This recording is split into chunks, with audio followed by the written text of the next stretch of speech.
They were the best, hand-picked, battle-tested, precise, and they were stuck. 2 failed attempts, 6 hours of plans redrawn, radios checked, drones refueled. The objective hadn't moved, but the ground beneath their plan seemed to slide a few inches every hour, like a table that wouldn't sit level no matter how many times you tried to wedge a folded napkin under the leg. The command room smelled like cold coffee and stress. Screens cast a blue haze over faces that once looked unstoppable and now looked human. A man in civilian clothes stood in the doorway just long enough to be noticed by no one. No rank on his chest, no briefing packet in his hand, just a worn leather notebook, the kind that outlives phone batteries and career timelines. When he finally stepped forward, conversations thinned the way sound thins before a storm. He didn't introduce himself. He didn't need to. "Sir?" the staff major asked, even though the stranger wore no rank. The man nodded, set his notebook on the metal table, and studied the map like someone reading a familiar page from a book he'd once marked up in pencil. He didn't critique, he didn't roll his eyes. He moved a single marker half an inch, then looked up at the team leader. "You're fighting the plan," he said quietly, "not the ground." Cut to black. From which city in the world are you watching this video today? If stories like this matter to you, hidden service, quiet leadership, tap subscribe and tell us your city in the comments.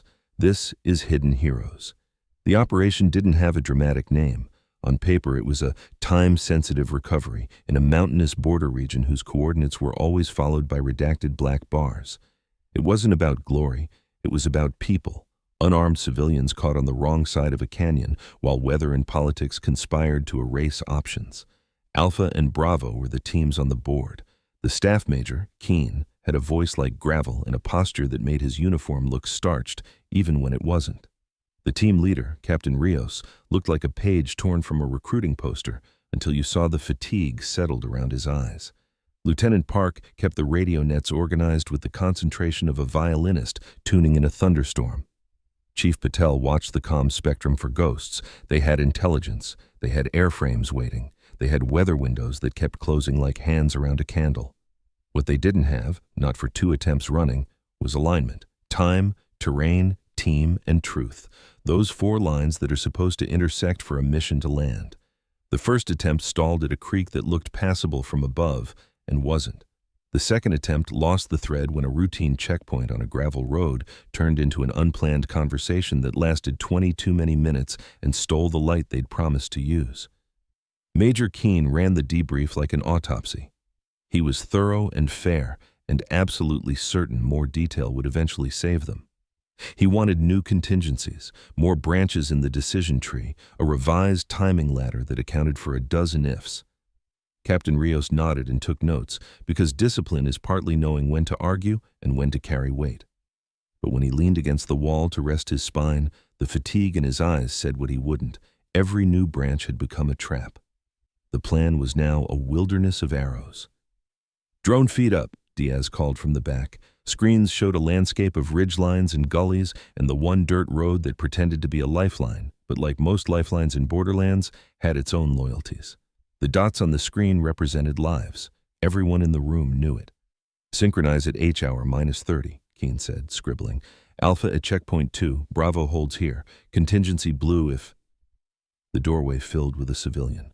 Elias Ward had been a general once, in the days when the gray at his temples hadn't fully declared itself, and his knees still forgave him on cold mornings. If you asked him for his biography, the first thing you learned was that he wouldn't give it to you. He'd say, "I was there long enough to learn what not to do," and then he'd ask about you. He wasn't on any roster. He hadn't flown in with a staff. He'd been invited by someone who signed messages with initials that made phones stop ringing. 2 words preceded him through hallways. "He listens." Ward listened now. He didn't sit. He didn't touch the screen. He looked at the map the way a carpenter looks at a doorframe, measuring plumb and level by feel before pulling out a tool. He drew a knuckle down a contour line, then tapped the only paved segment on the board, the road that tempted every plan. "Who's the ground truth?" he asked. "Local liaison," said Keen. "We've had 2 briefings and a third en route." Ward glanced once toward the radio stack. "What's the problem statement, in 1 sentence?" No semicolons. Rios exhaled like he'd been told to set down a rucksack. "Recover civilians before weather and movement close the window." "Good," Ward said. Say it again." Rios did. The words got shorter. The room got quieter. Ward opened his notebook. The pages were stained and overused, the handwriting simple. He wrote 4 words: time, terrain, team, truth. He drew a square around them and turned the notebook for the room to see. "This is all we get," he said, tapping the square. "Everything else is decoration." Keene cleared his throat, polite and skeptical. "Sir, with respect, our last run failed because of terrain and timing. We've accounted for that." "I can see you tried," Ward said, "and there was no edge in it. But every added branch made you slower, not safer. You're treating uncertainty like an enemy you can overwhelm with detail. Uncertainty doesn't care." Park found herself nodding despite herself. It felt like someone had articulated the ache behind her eyes. Ward moved a marker half an inch. "You're fighting the plan, not the ground." He let the sentence sit until it bored a small quiet into the noise.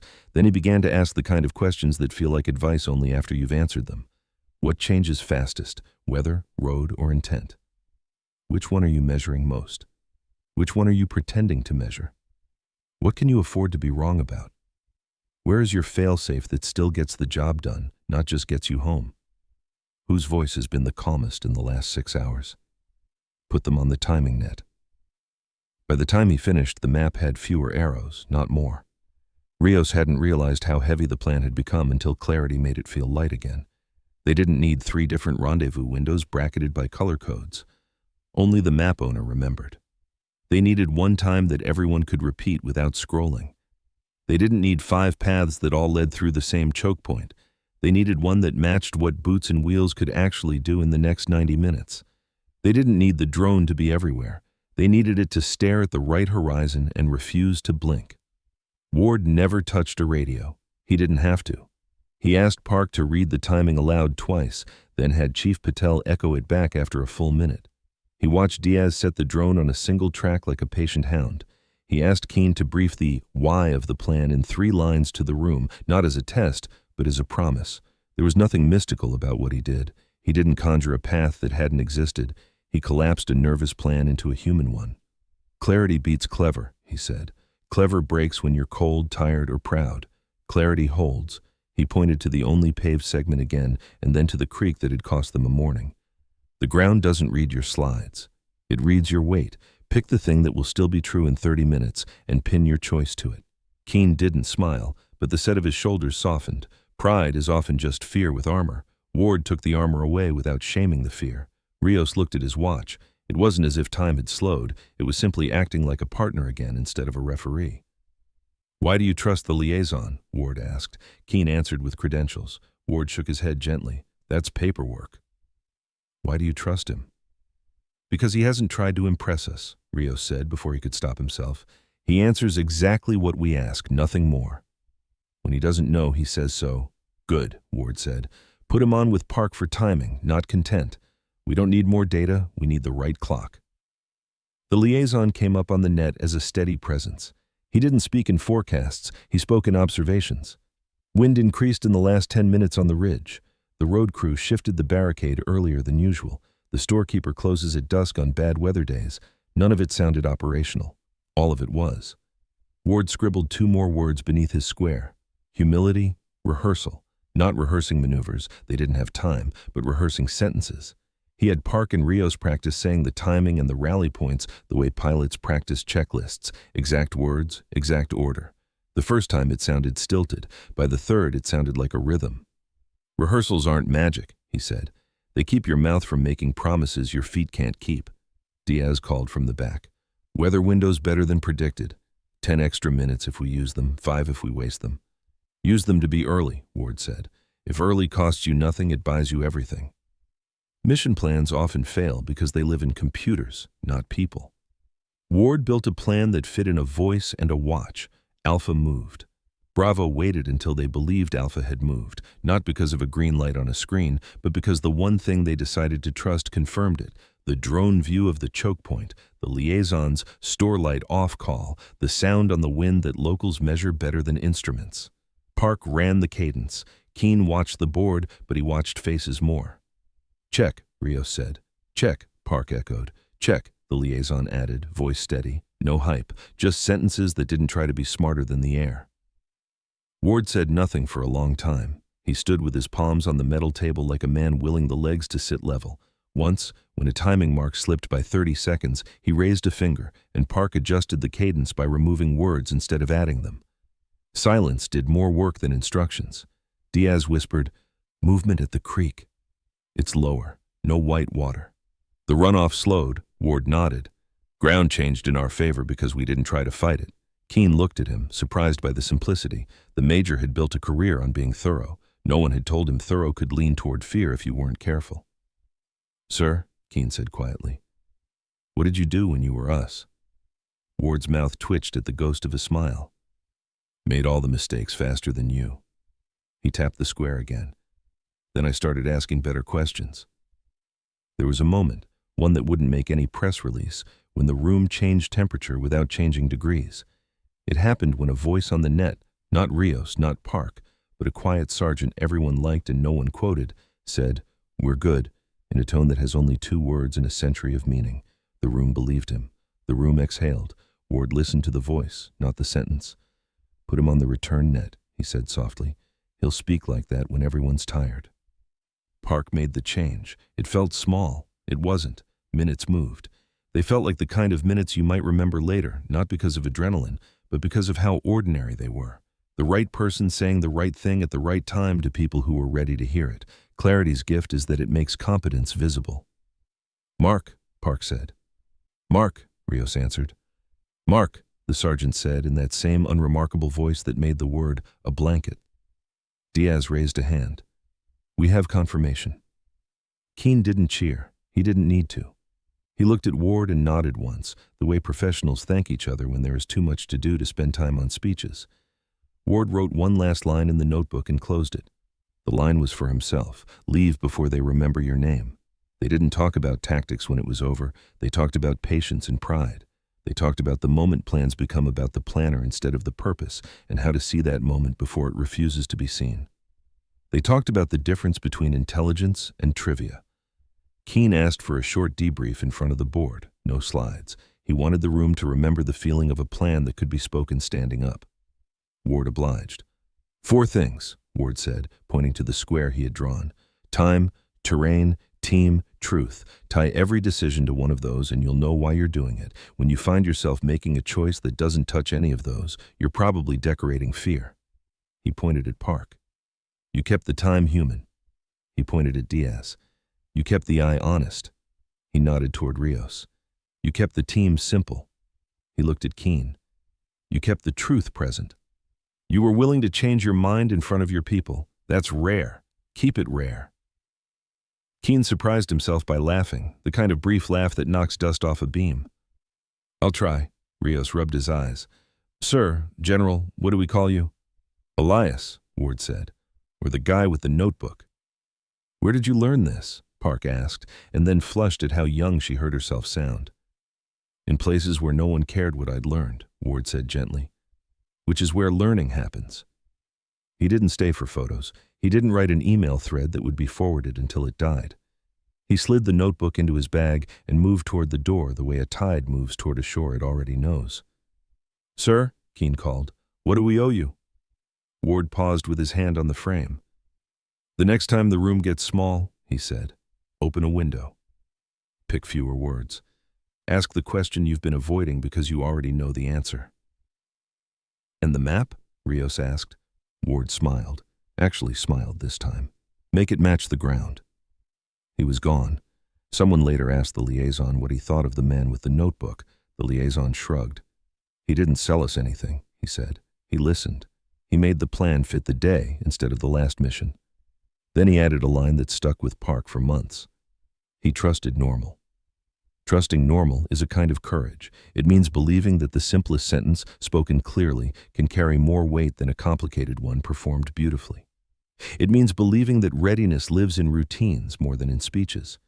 It means knowing that a room can remember what it feels like to breathe. Back at the barracks, in the quiet after equipment is put away and adrenaline evaporates, Rios found a scrap of paper in his pocket.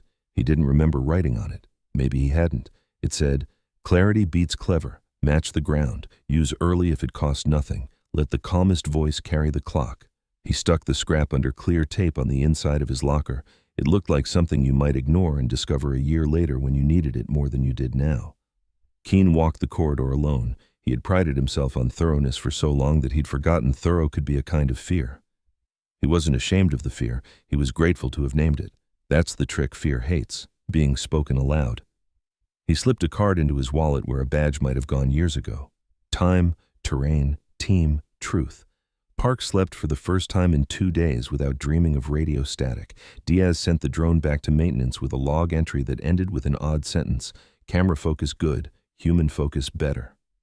The sergeant whose voice had steadied the room ate a late breakfast, paid his bill, and tipped too much. He didn't talk about the mission. He asked the cook how his daughter's college application had gone. Ward walked out of a door that didn't have a name on it, down a corridor where doors never do. The notebook in his bag felt heavier than paper and lighter than memory. A driver waited who didn't ask where to. Ward didn't tell him. Some roads decide for you. Hidden heroes rarely ask to be remembered. Sometimes the best you can do for them is to remember the things they made you notice about yourself. Keen began debriefs with a new first slide, a blank page on which he wrote one sentence in a thick marker.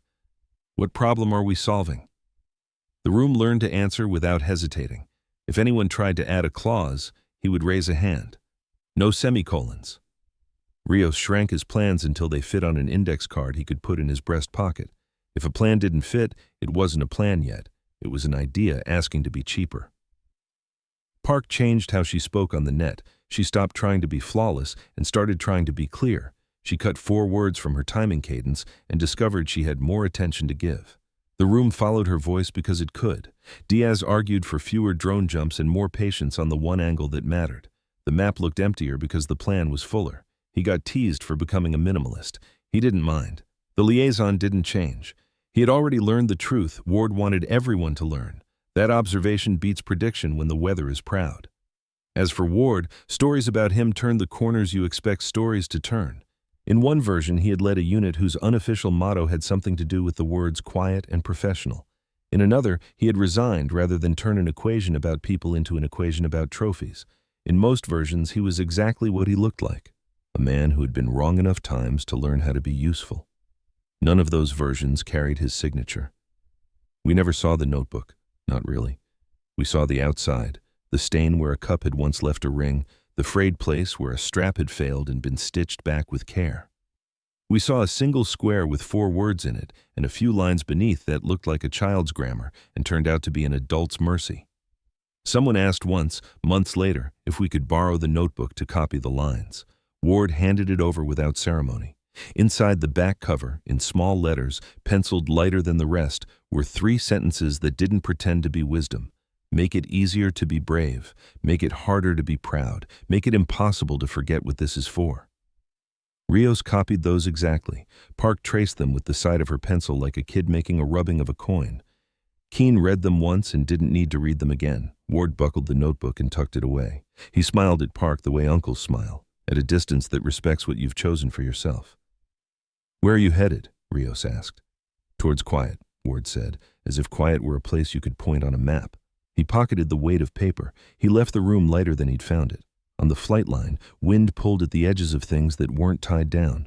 Ward sat on a crate and wrote a letter he would never mail. He had a habit of addressing letters to people he wished he could thank. The teachers, who had taught him how to say, "I don't know," without fear. The sergeants, who had saved him from his own certainty. The young officers, who had challenged him with questions he wasn't brave enough to ask in his first decade. He dated the page and wrote, "Lieutenant, you will be told to be confident. Try being curious first. Confidence without curiosity is a costume. It tears when it snags on the truth. You will be told to make a plan. Make a promise instead that you will match the ground. The map is a story someone told about yesterday. The ground is the story today is telling you. You will be told to speak up. Speak simply. A sentence that fits in one breath is a sentence people can carry with them into cold and noise. And when, because it will be when, not if, you fail in public, don't hide in private. Write down what you learned like you're writing to a stranger who will need it more than you do right now. Then leave the page where someone can find it without asking permission." He signed nothing. He tore the page free and slid it under the strap of his notebook. Later, when a stiff wind tried to steal it, The paper held like it had work left to do. We end where we began, in a room that finally remembered how to breathe. The mission didn't make headlines, but that was never the point. Somewhere, people slept because strangers chose clarity over pride. Somewhere, a room will get small again, and someone will open a window. If this story resonated with you, about clarity over clever, about listening before leading, tell us where you're watching from and subscribe for more. Hidden Heroes isn't about medals, it's about how ordinary choices made well change lives.